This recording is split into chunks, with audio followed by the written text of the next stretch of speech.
Last night, Timberwolves and Nuggets. Anthony Edwards looking to even up the series against that man, the Joker. I've got Allen, I've got Monica. Just over 5 minutes left in the second quarter. Look at Edwards, Monica, getting into the painted area and hanging in the air. Yes, indeed. Ready for the contact. Probably could have got the hoop and the harm there, although I'm glad that was a no call. Final seconds of the half. There's no reason we'd show it to you if it didn't go in. Jamal Murray with the heave to tie it. So we're all even at 64.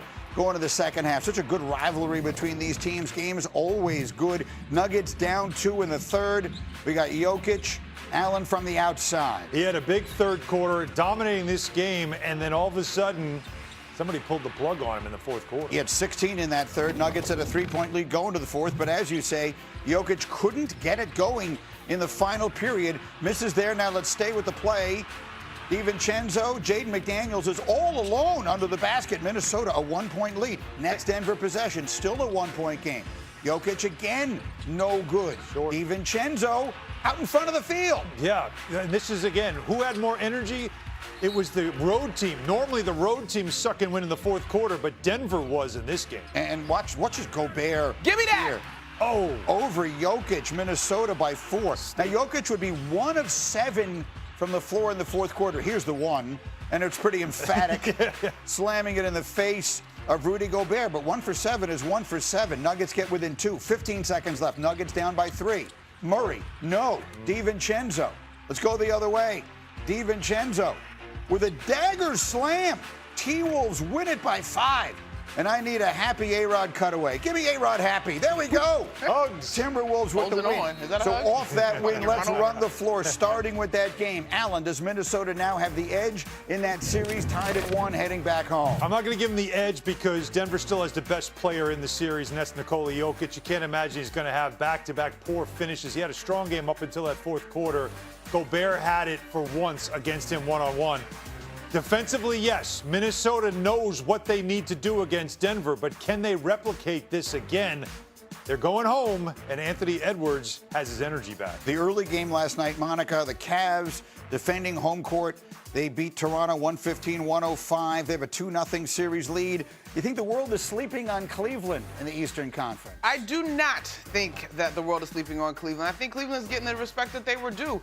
Most teams that were in a position to get Toronto wanted Toronto because they have struggled this year. So Cleveland's taking care of business. Good on them, but I'm not going to be overly impressed with this, the way they've played against Toronto so far. And then finally, we've got the pivotal game 2 tonight between the Lakers and Rockets. Houston needs a win to tie it up. Kevin Durant, a game-time decision. Allen, what do the Lakers need from LeBron James if they're going to take a commanding 2-0 lead? Well, more of the same of what he did in game 1, which is not as much scoring with 19 points, the facilitating, the passing. It helps, of course, that they did not want to guard Luke Kennard, who went crazy in that game, knocking down threes. They got a good game from Ayton as well.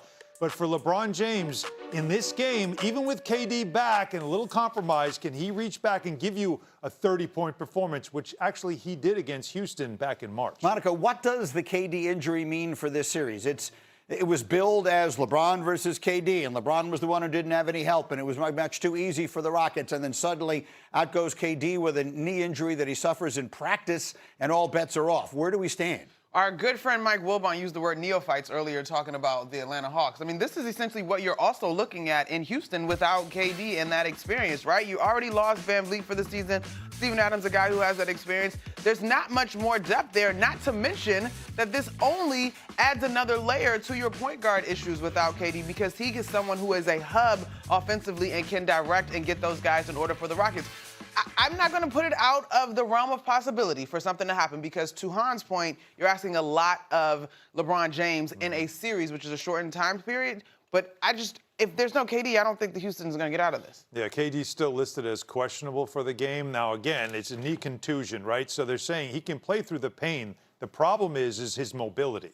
And that's what they're worried about. Will he have the ability to play defense? Will he have the ability to get open in a playoff game against tougher defense? So that's something to watch.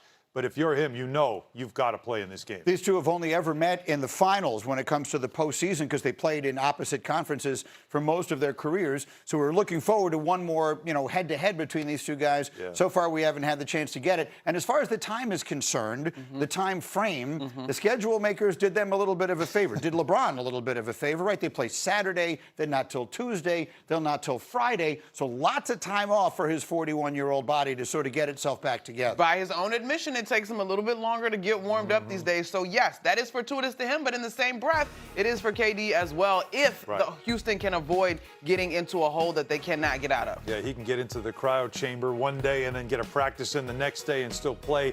We have 12 days to Game 7. Right. So this is going to be a really long series. You got to get to the Game 7. But if you can extend it, that opens up a lot of time. Now, the whole idea of getting Luka back perhaps might be a shot in the dark because he's not really moving around at all yet in practice, which tells you it's still going to be a week, maybe even two, before you can see him possibly play in a game. Winner of this round will get the most likely, would be, I was about to say the winner of the OKC series. 16, that was quickly erased. C.J. McCollum seeking out Jalen Brunson. Yeah, you could see it. Each possession, he got the switch. He went right at number 11, and he was scoring 3 of 5 against Brunson in the fourth quarter. So the Knicks have a 3-point deficit, and then it's Brunson knocking down the three. We're tied at 103. What a game. 40 seconds left. Still tied at 103. McCollum, how tough is this shot? Yeah, it's a tough shot.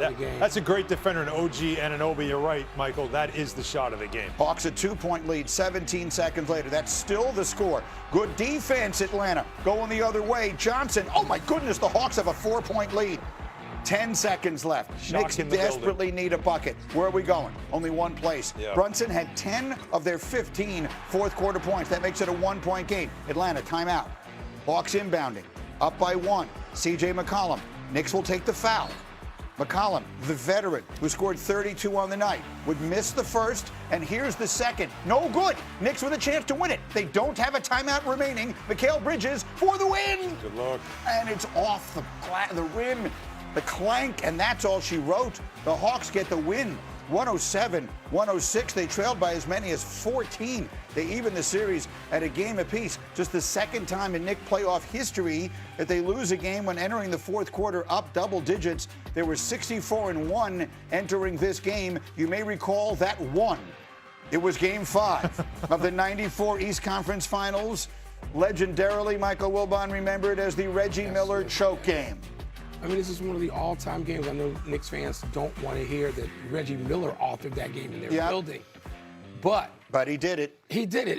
It's amazing that that's the only other loss like last night. And by the way, 15 points, is that not, you guys will know better than me, the lowest Knicks fourth quarter offensive output this season? Yes. Yeah. It was the lowest of the entire year. So let me clarify one thing for a lot of fans who may have gone to sleep angry about one thing. There was an issue last night with the score bug. It said that the Knicks had a timeout remaining. There was some miscommunication as far as how that was communicated. I don't know where that came from. It doesn't really matter at this point. The point is the Knicks had no timeouts remaining, and they were aware they had no timeouts remaining. So that didn't influence the way it worked out. That said, the Knicks blow the big lead. The Hawks play their way right back into the series. Michael Wilbon, your number one takeaway.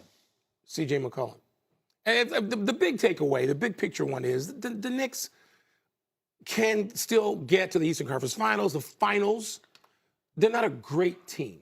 And so when you're not a great team, you are vulnerable in certain areas. There are mistakes you can't afford to make.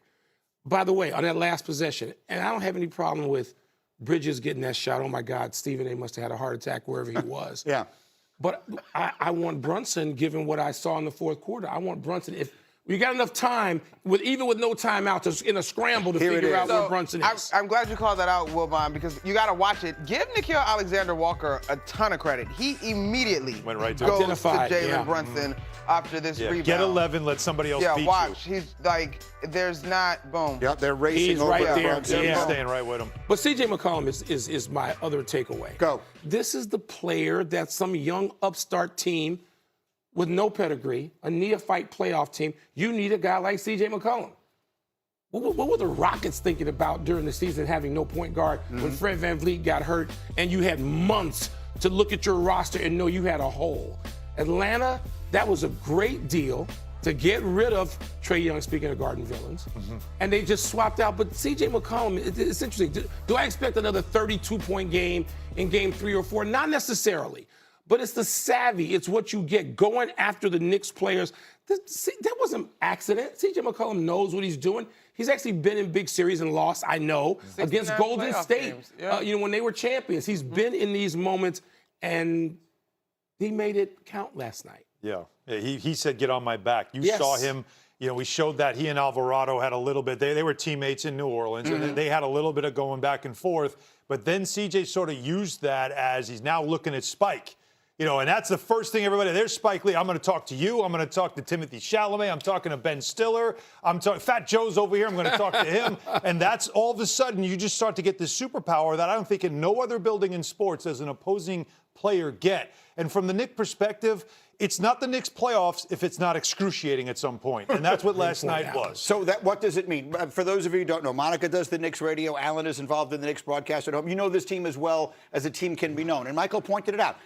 Maybe if you're a Knicks fan, shame on you if you thought it was just going to be easy. Because this was not a team that was going to make things easy. Where does this thing stand now, 1-1 going back to Atlanta? Thursday night is game 3. You still have a same issue that has to be diagnosed, and that is taking your foot off the gas in the fourth quarter. Because even though they got the win in game 1, the Knicks actually only outscored the Hawks by 2 points in game 1, and you saw them allow the Hawks to have these runs. If game 1 had 2 more minutes in it, it might have been a little bit of a different story. And so the same thing plagues them in game 2, but this time the Hawks are victorious.